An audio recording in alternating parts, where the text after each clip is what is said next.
নমস্কার বন্ধুরা, বেঙ্গলি নাগরাতে আপনাদের সবাইকে স্বাগত। আজ আমি বানাবো একটা জলখাবারের রেসিপি। ভীষণ হেলদি, টেস্টি আর খুব ঝটপট তৈরি হয়ে যায়। একবার বানিয়ে দেখতে পারেন। 2 কাপ চাল দিয়ে আজ আমরা এই ব্রেকফাস্টটা বানাবো।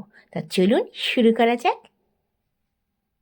আমি রাত্রেবেলা 2 কাপ আমি চাল নিয়ে নিয়েছি। এটা আতপ চাল নিয়ে নিয়েছি। 4 থেকে 5 বার ভালো করে ধুয়ে আর 7 থেকে 8 ঘন্টা ভিজিয়ে রাখবো। আর এখানে আমি হাফ কাপ চিড়ে নিয়ে নিয়েছি।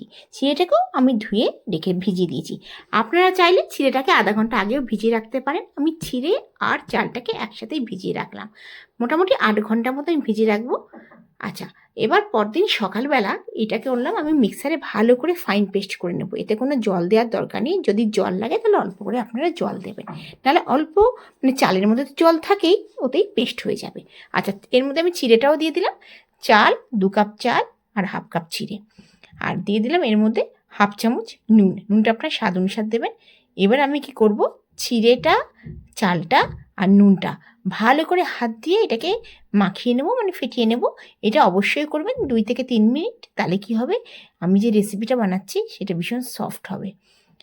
অবশ্যই একবার বানিয়ে দেখবেন। খেতে কিন্তু দারুণ লাগে চাটনির সাথে, নারকেলের চাটনির সাথে কিংবা ধনেপাতার চাটনির সাথে।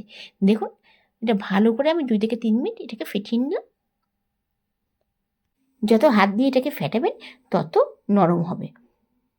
এটাতে কোনো ডাল পড়ে না। যেমন দোসা হয় সেম জিনিস, কিন্তু দোসাতে ডাল পড়ে, এটা কোনো রকম ডাল পড়ে না, শুধু চিড়ে আর চাল।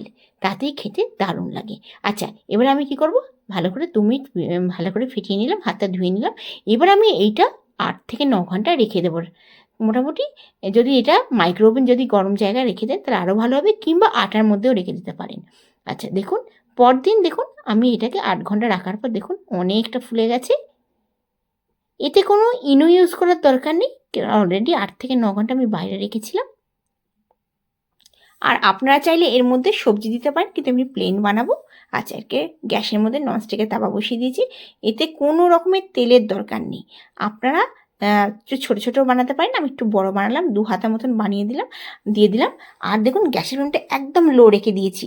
আর দেখুন ইনো কিন্তু আমি ইউজ করিনি, তাতেই দেখুন পুরো যে রেসিপিটা বানাচ্ছি আপ্পাম, তার পুরো একদম এর মধ্যে পুরো ফুটো ফুটো হয়ে যাচ্ছে। দেখুন কতটা সুন্দর লাগছে। অবশ্যই গ্যাসের ফ্লেম লো টু মিডিয়ামে রাখবেন, একদমই হাই করবেন না, তাহলে কিন্তু রেসিপিটা এই যে জালিদার আছে সেটা কিন্তু একদমই ভালো হবে না, পুড়ে যাবে। একটু সময় ধরে ঘড়ি দেখে 3 থেকে 4 মিনিট লো ফ্লেমে রেখে দেবেন।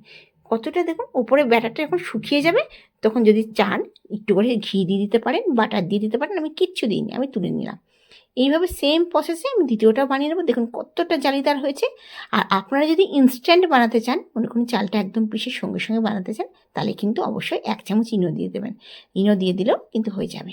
আমি কিন্তু ইনো দিইনি। দেখুন কতটা সুন্দর হয়েছে। অবশ্যই গ্যাসের ফ্লেমটা লো করে দেবেন।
আমাদের ঝটপট তৈরি হয়ে গেল চাল দিয়ে একটা স্বাস্থ্যকর জলখাবার, যেটা নারকেলের চাটনির সাথে, ধনেপাতা চাটনির সাথে অসম্ভব ভালো লাগে। আজকের এই রেসিপিটা যদি আপনাদের ভালো লেগে থাকে অবশ্যই লাইক করবেন, বন্ধুবান্ধবের কাছে শেয়ার করবেন। যদি আমার চ্যানেলকে এখনও পর্যন্ত সাবস্ক্রাইব না করে থাকেন, সাবস্ক্রাইব করার অনুরোধ রইল।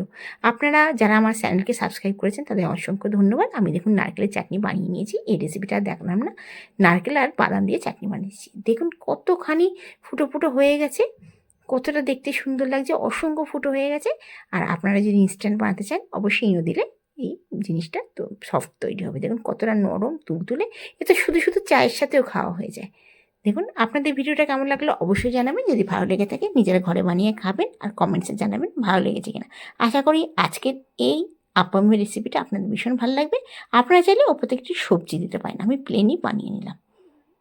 আপনারা ভালো থাকবেন, সুস্থ থাকবেন এই কামনা করে আজকের ভিডিওটা শেষ করছি। আবার আসবো নতুন দিনে নতুন ভিডিও নিয়ে। Bye bye.